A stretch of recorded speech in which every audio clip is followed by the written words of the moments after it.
Balkis, entre mythe et vérité, la reine énigmatique de Saba. Par-delà les sables du temps, portés par les vents chauds du sud, une légende nous parvient, celle de la souveraine la plus énigmatique de l'histoire, Balkis. Pour certains, elle fut l'épouse du prophète Sulayman alayhi salam. Pour d'autres, une créature hybride, mi-humaine, mi-djinn. Héroïne d'un empire s'étendant de l'Arabie du Sud jusqu'aux confins de l'Afrique, la reine de Saba est un personnage dont le récit recèle des mystères insondables. Si vous êtes prêts à suivre la métamorphose d'une reine adoratrice du soleil en une croyante soumise et à explorer les secrets qui en découlèrent,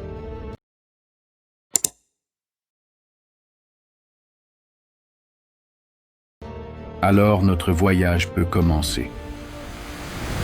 Balkis est une figure qui transcende les âges, un souffle brûlant venu d'une antiquité lointaine. Plus qu'une simple reine, elle incarne une civilisation, une foi et une transformation profonde. Son royaume, Saba, situé sur les terres de l'actuel Yémen, était un Eldorado d'or, d'encens, d'épices et de trésors inestimables. C'était une étoile scintillante au carrefour des routes de la soie et des épices, le cœur battant d'un commerce florissant. Mais cette terre ne se distinguait pas seulement par sa richesse. Ses croyances étaient singulières. Balkis et son peuple vouaient un culte au soleil. L'astre qui renaissait chaque matin, inondant le monde de sa lumière, était à leurs yeux une divinité absolue. Chaque aube, le peuple tournait son visage vers l'est, se prosternait au sol et, les mains tendues vers le ciel, vénérait le soleil.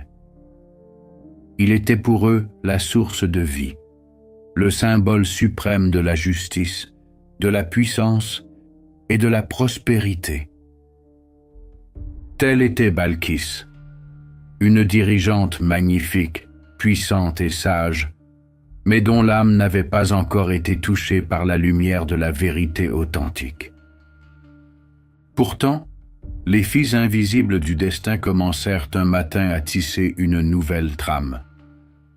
À la même époque, dans la lointaine Jérusalem, régnait un autre souverain, Sulayman alayhi salam. Il n'était pas seulement roi, mais aussi prophète, l'un des plus grands monarques que la terre ait jamais porté. Serviteur élu d'Allah subhanahu wa ta'ala, il commandait aux hommes, aux djinns, aux animaux et même au vent. Parmi ses armées se trouvaient des créatures chargées de missions, dont l'une était la huppe, un précieux messager. Un jour, alors que Sulayman alayhi salam inspectait ses troupes, il remarqua l'absence de la huppe. Irrité, il déclara : « Je retrouverai cette huppe. Soit elle me fournit une excuse valable, soit je la châtierai sévèrement. » Peu après, l'oiseau revint, battant des ailes avec empressement, et se présenta devant le prophète en disant : « J'ai appris une chose que tu ignores. Je t'apporte une nouvelle du pays de Saba. Là-bas règne une grande reine. Elle possède tout, un trône magnifique, la richesse et le pouvoir. Mais hélas, elle et son peuple ont délaissé Allah subhanahu wa ta'ala pour se prosterner devant le soleil.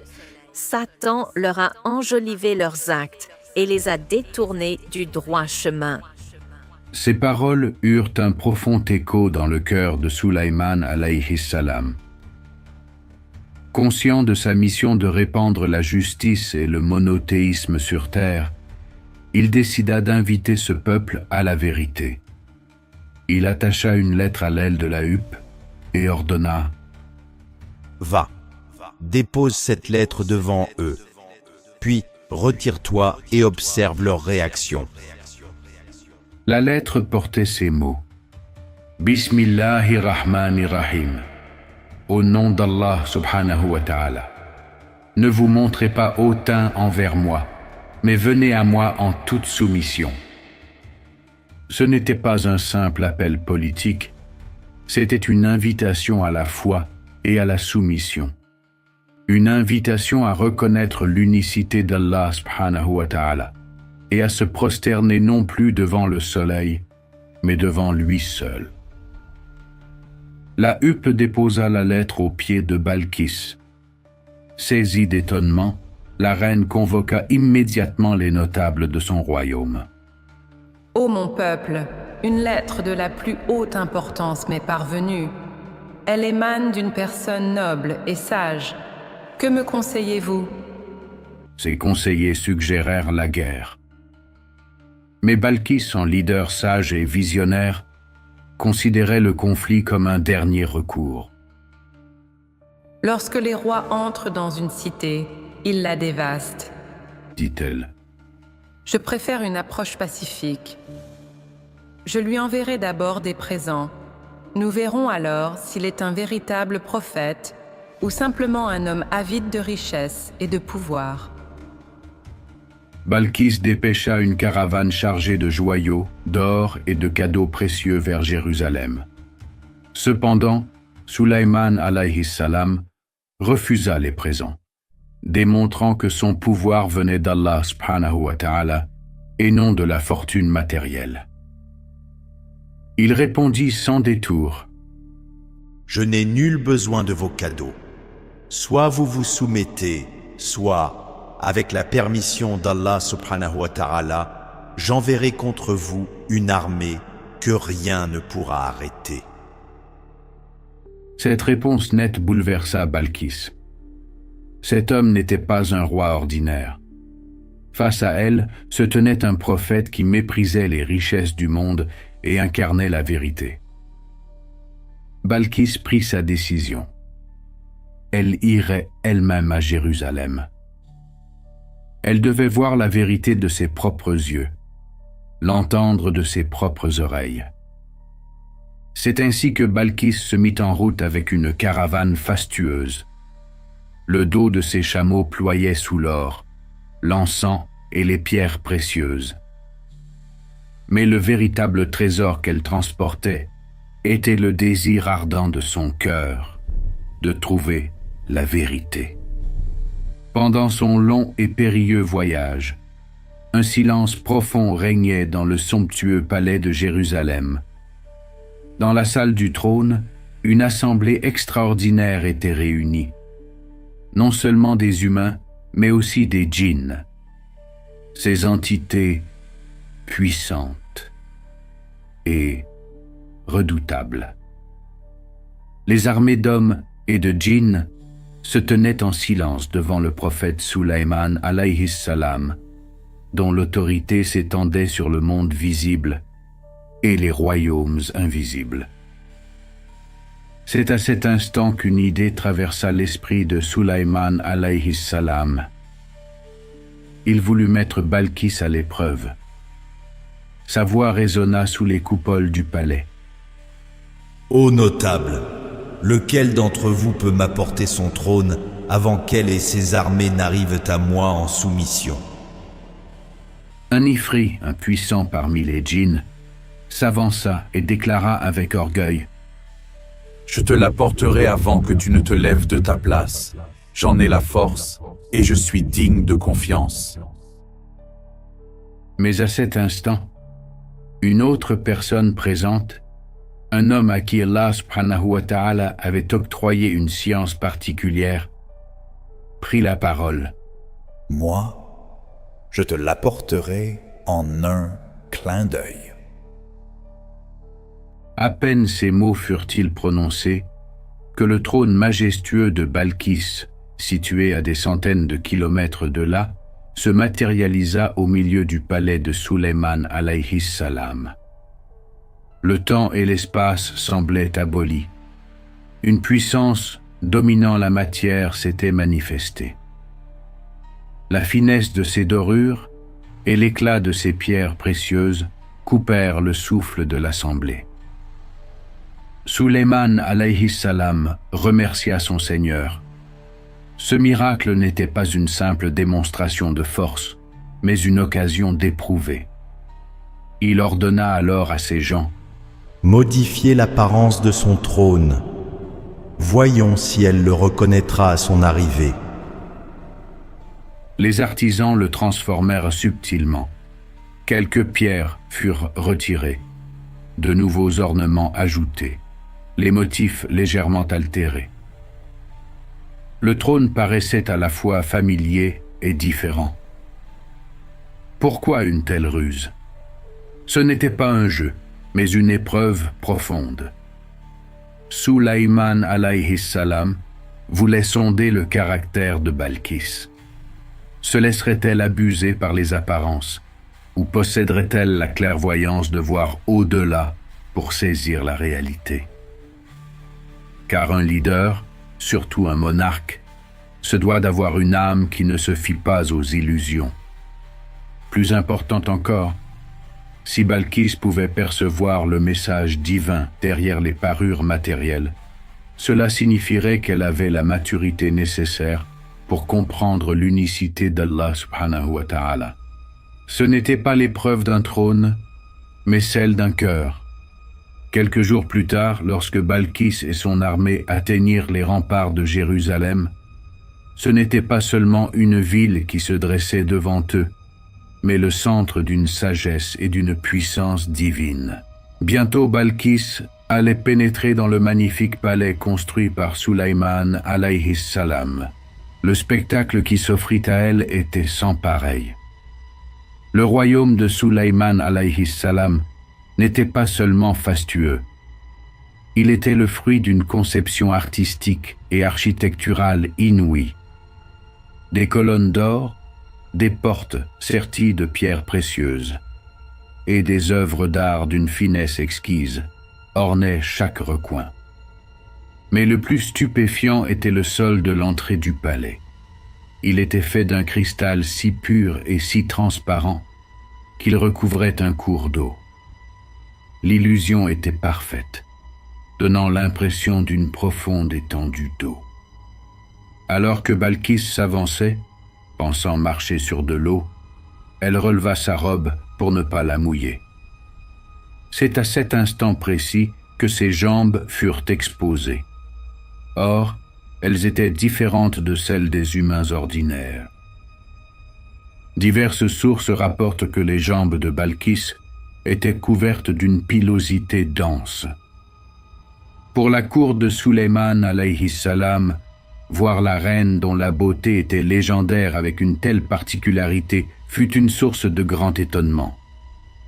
Suite à cela, Sulayman alayhi salam aurait initié des recherches pour trouver un moyen d'ôter ses poils, ce qui, selon la tradition, mena à l'invention de la cire à épiler. La reine Balkis serait ainsi devenue la première femme de l'histoire à l'utiliser, se débarrassant de cette pilosité et rehaussant sa grâce. Mais l'anecdote ne s'arrête pas là. Nous touchons maintenant à la partie la plus mystérieuse. Selon certaines sources anciennes, la construction de ce sol de cristal par Sulayman alayhi salam avait un but précis. Il ne s'agissait pas d'ostentation, mais d'un test. Pourquoi? Parce que des rumeurs étaient parvenues aux oreilles du prophète, lui qui commandait aux djinns. Des murmures suggérant que Balkis n'était peut-être pas entièrement humaine, mais une créature mi-femme, mi-djinn. Sulayman alayhi salam, connaissant parfaitement les caractéristiques des djinns, savait que leurs jambes sont souvent velues. Le sol de cristal était donc un stratagème pour l'inciter à relever sa robe, lui permettant de vérifier, de ses propres yeux, la nature de ces rumeurs. Mais pourquoi cette croyance en une ascendance hybride? Cette idée est narrée de diverses manières dans différentes sources religieuses et culturelles. Certaines légendes racontent que la mère de Balkis était une reine humaine, mais que son père était un ifri, un puissant djinn. Balkis aurait ainsi hérité à la fois de la beauté humaine et de certains traits physiques propres au djinn. Il est important de noter que le Coran ne mentionne jamais directement une origine djinn pour Balkis. De même, des textes éthiopiens comme le Kebra Nagast ne la décrivent pas comme telle, mais plutôt comme une reine humaine sacrée, dotée d'une sagesse et d'une spiritualité extraordinaires, où la primauté est donnée à l'intellect et à la pureté, plutôt qu'aux détails physiques. En franchissant les arches du palais, Balkis se retrouva face à une scène éblouissante. Chaque détail portait l'empreinte d'une puissance divine. Et là, au centre du salon, nimbé de lumière, l'attendait un trône. Elle s'approcha, l'examinant avec attention. Quelque chose était étrange, comme il ressemblait au sien. C'était comme si ses gravures avaient été modifiées, ses ornements réarrangés. La voix de Sulayman alayhi salam retentit. « Ce trône est-il le tien, Balkis ?» Elle ne quittait pas le trône des yeux. Comment son propre trône aurait-il pu arriver jusqu'ici? Pourtant, avec une intuition infaillible, elle répondit « C'est comme s'il s'agissait de lui. » Par cette réponse, Sulayman alayhi salam admira une fois de plus son intelligence. Balkis était capable de voir au-delà des apparences. Les modifications ne l'avaient pas trompé. Dès lors, la magnificence du palais n'éblouit plus seulement ses yeux, mais toucha son âme. L'ordre, la justice et la sagesse qui régnaient ici étaient la manifestation d'un pouvoir divin. Comparant son propre règne à cette souveraineté céleste, elle sentit un vide en elle qu'elle n'avait jamais connu. La chaleur factice du soleil, qu'elle avait pris pour divinité, pâlissait face à la majesté du seigneur de Sulayman. Finalement, au cœur du palais, elle prononça les paroles historiques de sa soumission. « Seigneur, je me suis fait du tort à moi-même et je me soumets, avec Sulayman, à Allah subhanahu wa ta'ala, le Seigneur des mondes. » Selon des traditions rapportées par certains exégètes, un mariage aurait eu lieu entre Sulayman alayhi salam et Balkis. Il l'aurait épousée et l'aurait laissé gouverner son propre pays. D'autres récits suggèrent que Balkis, après un séjour à Jérusalem, serait retournée au pays de Saba, portant en elle l'enfant de Sulayman. C'est ici que surviennent des événements mystérieux après son départ de Jérusalem. Balkis était désormais une femme transformée, purifiée par la foi. En quittant Jérusalem, elle emportait un trésor plus précieux que son trône. La lumière de la foi. Et selon les légendes, l'enfant qu'elle portait dans son sein était le témoin silencieux du destin scellé de ces deux grandes âmes. Le Kebra Nagast. La gloire des rois, une œuvre sacrée éthiopienne mise par écrit au XIVe siècle, raconte cette histoire en détail. De retour dans son pays, Balkis donna naissance à un fils qu'elle nomma Ménélik. Les années passèrent, et Ménélik grandit en force et en sagesse. Un jour, sa mère lui révéla la vérité. « Ton véritable père est Sulayman, le roi sage de Jérusalem. » Ménélik se mit alors en route pour Jérusalem. Sulayman alayhi salam reconnut immédiatement son fils. Il lui proposa de rester à ses côtés, mais Ménélik choisit de retourner sur les terres de sa mère.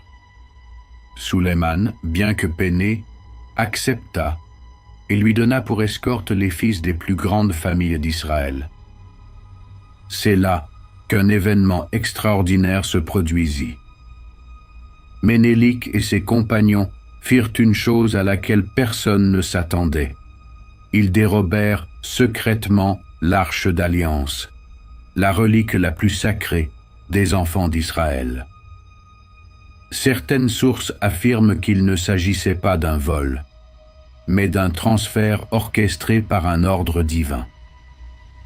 Car Allah subhanahu wa ta'ala aurait voulu que l'arche sacrée soit transportée en Éthiopie, et c'est pourquoi personne ne put les arrêter. Lorsque Sulayman alayhi salam apprit la disparition de l'arche, il fut accablé de chagrin, mais finit par accepter que cela faisait partie du destin. Ménélik retourna en Éthiopie avec l'arche d'alliance, et le royaume d'Éthiopie devint ainsi une dynastie bénéficiant de la bénédiction directe d'Allah subhanahu wa ta'ala.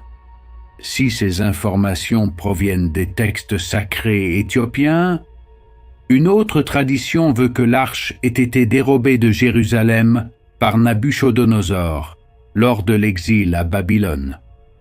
Il est fascinant de noter que l'un des lieux les plus souvent cités dans la quête de cette relique mystérieuse est précisément l'Éthiopie. Dans la ville d'Aksum, on croit encore aujourd'hui que l'arche d'alliance est conservée dans les profondeurs de l'église Sainte-Marie de Sion. Seul un prêtre, choisi pour une mission à vie, peut entrer dans la chapelle où elle repose. Il en est le gardien jusqu'à sa mort. Ni la presse, ni les chercheurs, ni même les responsables gouvernementaux ne peuvent y pénétrer. L'enceinte de l'église est sous la surveillance constante de gardes armés. Les questions demeurent. L'arche d'alliance est-elle vraiment là?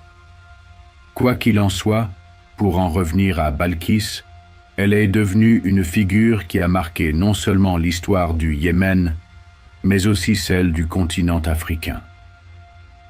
À cette époque, le Yémen et l'Éthiopie, séparés par le détroit de la mer Rouge, étaient deux géographies sœurs dont les destins étaient liés. Et Balkis, avec la puissance du royaume de Saba, régnait sur ces deux rives. Son fils, Ménélik, né de sa rencontre avec Sulayman alayhi salam, allait changer le destin de l'Éthiopie. Les Éthiopiens, avec le retour de Ménélik, considérèrent que leur lignée était directement liée à celle des grands prophètes comme Sulayman et David alayhimus salam. Pour eux, ce n'était pas seulement une lignée royale qui avait été transportée sur leur terre, mais aussi une bénédiction divine. C'est pourquoi l'Éthiopie se considère encore aujourd'hui comme la continuation de la dynastie de Sulayman.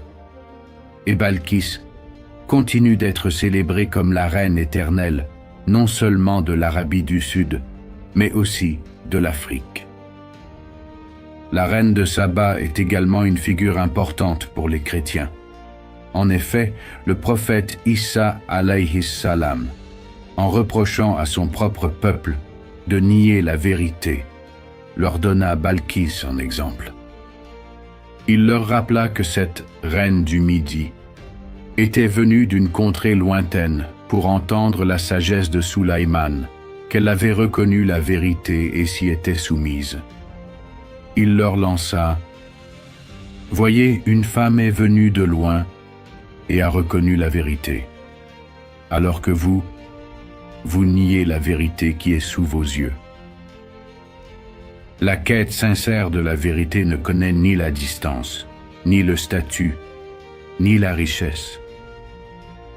Qu'un être humain soit roi ou reine, s'il porte dans son cœur le désir de trouver la vérité, le chemin s'ouvrira et la grâce lui sera accordée. Puisse Allah subhanahu wa ta'ala nous accorder, comme à Balkis, la grâce de marcher vers la pure lumière de la vérité. Car chercher la vérité n'est pas seulement une quête de connaissance, C'est l'une des plus grandes épreuves que notre Seigneur nous ait données. N'oublions jamais ceci. Le chemin de ceux qui marchent vers la vérité est éclairé par les étoiles.